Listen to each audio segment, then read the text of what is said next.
Top quality और consistent performance के लिए सिर्फ सिल्वर पंप नाम याद रखना। સમાચાર રાજકોટમાંથી મવડી રોડ પર અર્જુન જ્વેલર્સમાં ચોરીના મામલે વધુ અપડેટ સામે આવ્યા।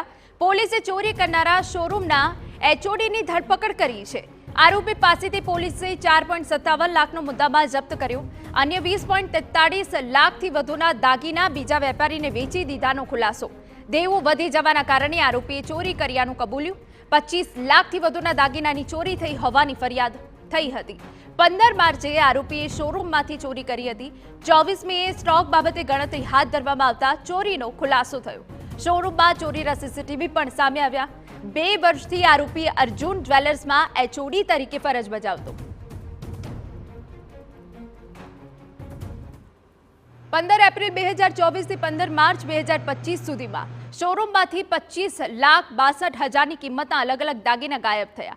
શોરૂમના સીસીટીવી ચેક કરતા શોરૂમના મુખ્ય કરતા હરતા કર્મચારી નૈમિશ જાની દાગીના ચોરી કરતા કેમેરામાં દેખાયા, જેના આધારે પોલીસે આરોપીની ધરપકડ કરી આગળની કાર્યવાહી હાથ ધરી।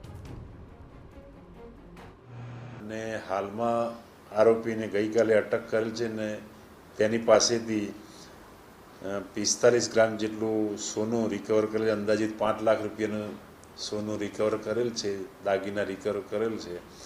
તેમજ હજી એના રિમાન્ડ લઈ અને આગળની કાર્યવાહી રિકવર મુદ્દામાલ કરવાનું તેનું દેવું થઈ જતાં એણે આ કૃત્ય કરેલાનું જણાઈ આવેલ છે।